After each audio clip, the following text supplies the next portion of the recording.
जैसा कि आप लोगों की डिमांड हो रही थी कि मैं एल्किल हैलाइड पढ़ा रहा हूँ, तो उसमें एल्केन का ऑक्सीडेशन आप लोगों को समझ में नहीं आया। आप लोगों का कहना था कि सर ऑक्सीडेशन ऑफ एल्केन समझा दीजिएगा, तो मैं समझा रहा हूँ। सभी बच्चे बड़े ध्यानपूर्वक सुने और सुनने के बाद उसे मनन करें। तो इसमें हेडिंग डाल रहा हूँ, oxidation of alcohols, oxidation of alkanes.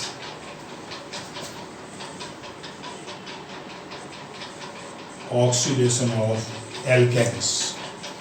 सबसे पहले मैं आप लोगों को बताना चाहूँगा कि एल्केन का जो ऑक्सीडेशन होता है, हिंदी में ऑक्सीकरण कहते हैं, वो 3 प्रकार से होता है। सबसे पहला ऑक्सीडेशन का तरीका है दहन करना, अंग्रेजी में कहते हैं कम्बस्टन। दूसरा तरीका है नियंत्रित ऑक्सीकरण, अंग्रेजी में कहते हैं कंट्रोल्ड ऑक्सीडेशन। और तीसरा तरीका होता है उत्प्रेरित ऑक्सीकरण, जिसे अंग्रेजी में कहते हैं कैटालिटिक ऑक्सीडेशन। तो हम 1 बाई 1 करके आपको ऑक्सीडेशन सिखाएंगे। तो सबसे पहले हम जो ऑक्सीडेशन का पहला तरीका ले रहे हैं, दहन, कम्बस्टन। जो ऑक्सीडेशन का फर्स्ट मेथड होता है उसे कहते हैं combustion, COMBUSTION, combustion. Combustion means दहन करना। यहाँ पे यह भी समझना जरूरी है कि एल्केन, कोई भी एल्केन हो, और हम n बराबर 1 से लेके n = 100 तक रखें तो बहुत सारे एल्केन के फॉर्मूले बन जाते हैं। जैसा कि आप लोग जानते हैं, एल्केन का सामान्य सूत्र CnH2n+2 होता है। तो n बराबर 1 रखते हैं तो उसमें एथेन बनता है CH4, n = 2 रखते हैं तो C2H6 एथेन बनता है। इस प्रकार n की वैल्यू पुटअप करते चले जाएं, जितने भी आपके जो मॉलिक्यूलर फार्मूला बनेंगे वो सारे के सारे क्या होंगे, एल्केन होंगे। अब चूँकि ऑर्गेनिक कंपाउंड है वो अनलिमिटेड, तो इसलिए जो आपके सिलेबस में है मेनली मेथेन है, एथेन है, प्रोपेन है, ब्यूटेन है, हम इन्हीं को समझना चाहें और करने को आगे भी कर सकते हैं। इनकी वैल्यू को रखते जाएंगे, उसी प्रकार से उसमें ऑक्सीडेशन उनका होता जाएगा। वैसे तो ऑक्सीडेशन की अलग इनकी इक्वेशन है, समीकरण है, आपको लर्न करनी पड़ेंगी, याद करनी पड़ेंगी।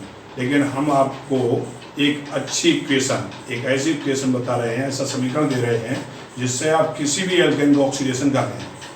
इक्वेशन क्या होती है पहले सुने, CxHy + x + y/4O2 = xCO2 + y/2H2।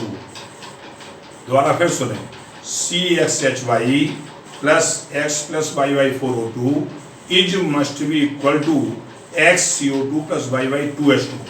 Means किसी भी एल्केन का अगर कम्बस्टन करेंगे, दहन करेंगे, तो उसमें कितनी ऑक्सीजन खर्च होगी और ऑक्सीजन खर्च होने के बाद कितनी कार्बन डाइऑक्साइड बनेगी और कितना इसके अंदर जल बनेगा, पानी बनेगा। चलिए हम इस इक्वेशन को बोर्ड में लिखे भी दे रहे हैं, या गौर से देखिएगा। जैसे हमने लिखा CxHy + x + y/4O2 = x molecule of CO2 + y/2 molecule of H2O। CxHy alkane होते क्या है आप जानते हैं, हाइड्रोकार्बन है। हाइड्रोकार्बन क्या होते हैं, जिनके अंदर हाइड्रोजन हो और कार्बन हो।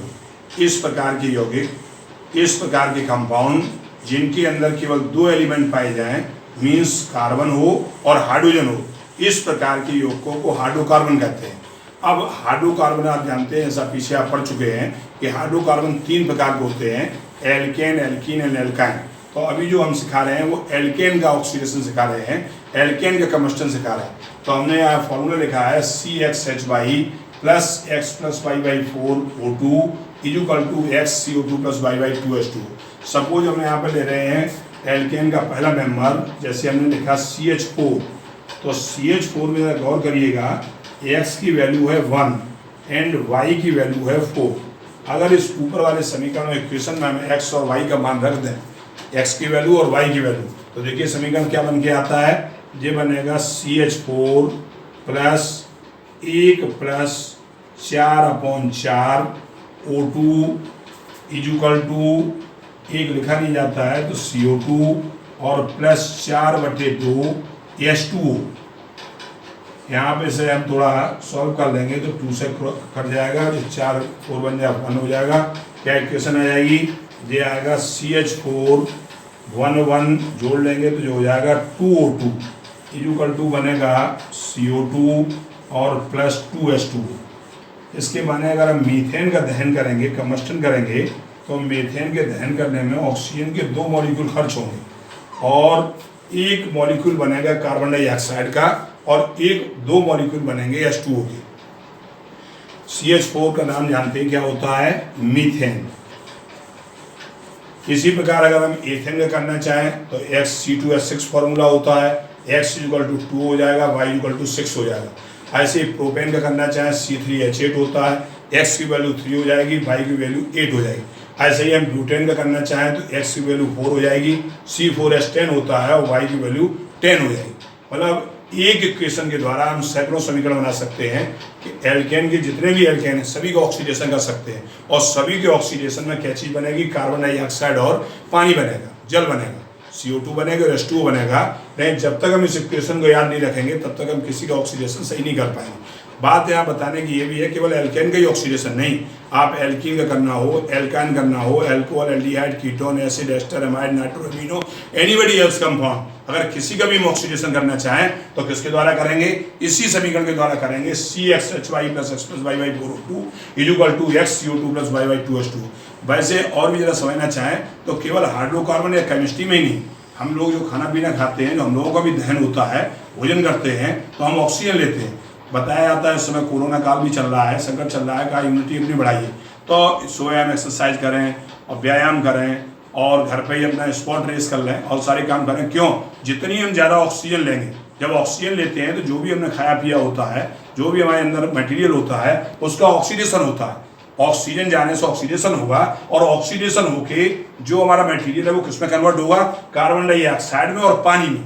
तो पानी पसीना और पेशाब के जरिए बाहर निकल जाएगा, कार्बन डाइऑक्साइड मुंह के जरिए बाहर निकल जाएगी और भोजन के दहन करने में साथ में ऊर्जा और बनती है, वो ऊर्जा हमारे शरीर में लगेगी, जिससे मेरी इम्यूनिटी बढ़ेगी, जिससे मेरी क्या बढ़ेगी, यूनिटी।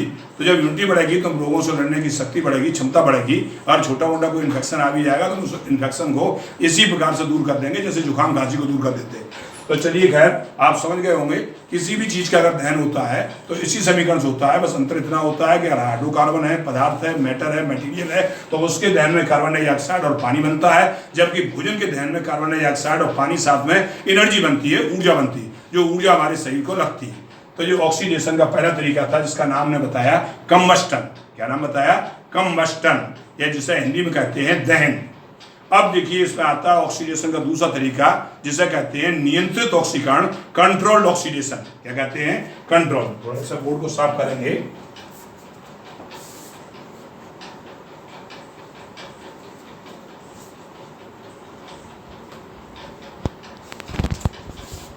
ऑक्सीडेशन का सेकेंड मेथड जिसे कहते हैं कंट्रोल्ड, CONTROLLED, कंट्रोल्ड ऑक्सीडेशन। जो कंट्रोल्ड ऑक्सीडेशन होता है, समझिएगा किस प्रकार होता है।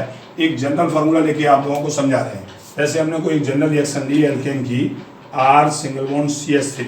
अब इसका हम ऑक्सीडेशन कर रहे हैं। ऑक्सीडेशन की मीन्स होता है ऑक्सीजन को रिएक्ट कराना, ऑक्सीजन की क्रिया कराना, ऑक्सीजन को एक्सेप्ट करना। ऑक्सीडेशन की देखिए पहले थोड़ा डेफिनेशन भी समझना जरूरी है। एक सिंपली ऑक्सीडेशन की वजह से 7 डेफिनेशन होती हैं, रिडक्शन की भी 7 होती हैं। जो अभी हमने भोजन का आपको बताया था कि जब हम कंबस्टन करते हैं तो ऑक्सीजन लेते हैं और जो हम कार्बन डाइऑक्साइड निकालते हैं वो रिडक्शन होता है। तो जितना भी प्रोसेस है, चाहे वो जीवन हो या अन्न हो, सारा का सारा ऑक्सीडेशन एंड रिडक्शन पे ही निर्भर है। हम ऑक्सीडेशन भी करते हैं, रिडक्शन भी करते हैं। ऐसे पदार्थों का भी ऑक्सीडेशन रिडक्शन होता है, वैसे ही इंसानों का भी होता है। तो हम जो ऑक्सीडेशन करते हैं उसका रिडक्शन होता है। जस्ट एक दूसरे के अपोजिट क्रिया है। ऑक्सीजन को एक्सेप्ट करना that is called the oxidation, और ऑक्सीजन को बाहर निकालना that is called the reduction. जैसे कहा जाता है कि आप अनुलोम विलोम कीजिए, तो हम ऑक्सीडेशन कर रहे हैं, और जब कपालभाति करते हैं तो रिडक्शन करते हैं, ऑक्सीजन को बाहर निकालते हैं। तो दोनों प्रोसेस एक साथ चलाते हैं, ऑक्सीडेशन रिडक्शन। बाबा रामदेव भी कहते हैं कि करने से होता है। तो करने से क्या होता है, जब हम एक्सरसाइज करेंगे तो इम्यूनिटी बढ़ेगी, और जब इम्यूनिटी बढ़ेगी तो हमें रोगों से लड़ने की क्षमता बढ़ेगी। चलिए हम कर अब यहाँ पर नियंत्रित